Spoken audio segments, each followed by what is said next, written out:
Ang video natin idol, para ito sa mga viewers natin na gumagamit ng dual amplifier para lang sa isang frequency. So halimbawa, itong dual amplifier na to para lang sa pang low frequency na gagaling dito sa ating crossover. So para doon maging connection dito. So dito idol, may dalawang paraan tayo dito. Pwede tayo gumamit ng through line out. Pwede tayo gumamit ng connector or RCA Y splitter. So nakadepende sa gagamitin nating amplifier. Kapag mayroong line out, through line out pwede tayo gumamit. Pero kung wala, RCA Y splitter ang gagamitin natin dito. So halimbawa, naka-stereo mode muna tayo dito sa ating unang connection.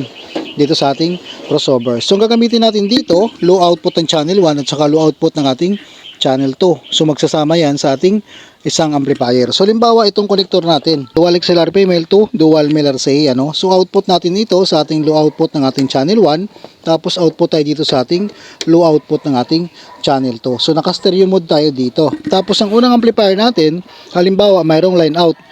Kapag mayroong line out yung unang amplifier natin, ito ang maging connection natin. Dito muna tayo mag-input sa unang amplifier natin kung saan yung mayroong line out.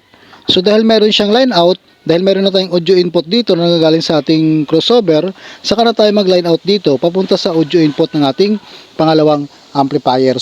So halimbawa, line out tayo dito sa ating unang amplifier kung saan yung unang amplifier natin naka-direct connection sa ating crossover. Tapos yung line out dito, saka na pupunta rito sa ating audio input ng ating pangalawang amplifier. So kung anong audio input nito or selector nito, dito tayo mag-input, yun ang gagaling sa ating line out. So ito idol ay unang option ito kapag mayroon tayong line out na naka-stereo output ang ating crossover dito. So paano naman kung walang line out yung isa sa mga amplifier natin? So alisin natin ito, ang connector na to, ipapalit natin yung ating RCA Y splitter dito. So itong pangalawang option ng ating magiging connection. So kapag walang line out, ang manggagaling dito sa ating crossover, i-direct na natin dito dugtong sa ating RCA Y splitter. So input lang ito, dugtong lang dito sa ating RCA Y splitter.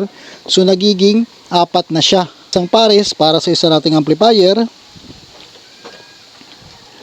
Yung pangalawang pares para na ito sa ating pangalawang amplifier. So ito na yung ating magiging connection dito. Kapag walang line out yung isa sa mga amplifier natin na gagamitin dito sa ating connection.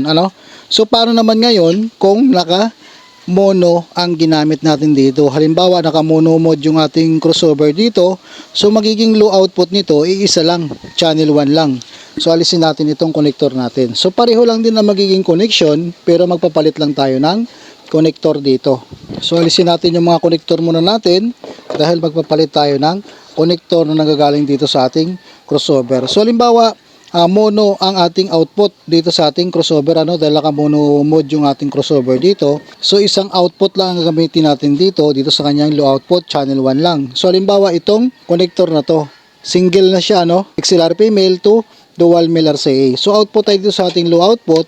So sa unang connection natin dito, kapag mayroong line out, same lang din, dito na tayo muna mag-input sa una nating amplifier na kung saan yung ating line out nandito, yung isa nating amplifier. So saka na tayo mag-line out dito, line out sa unang amplifier, tapos papunta ito ngayon sa audio input ng pangalawa nating amplifier. Pareho ang naging proseso natin, nagkaiba lang kanina sa output ng ating crossover dito. So para naman ngayon kung walang line out, yung isa sa amplifier natin, alisin ulit natin dito, saka na papasok yung ating splitter dito. Ito na, second option natin, splitter na. So kunin natin yung input dito na nagagaling sa ating crossover, dito na natin idugtong sa ating RCA Y splitter. So may pagpipilian na kayo idol, ito na ngayon yung magiging input natin sa bawat isa amplifier natin. So isang input dito, isang pares, isang pangalawang pares dito naman sa pangalawa nating amplifier. So nasa audio input lang siya. So ganoon lang siya idol, mapa low frequency, high, mid, basta dual amplifier, ito ang gagawin natin. May option tayo kapag walang line out yung isa sa mga amplifier natin. So kapag tatlo o higit pa, mas okay gumamit na tayo ng audio distributor na. Mas okay na gagamitin yan para pantay yung ating magiging output sa bawat amplifier natin.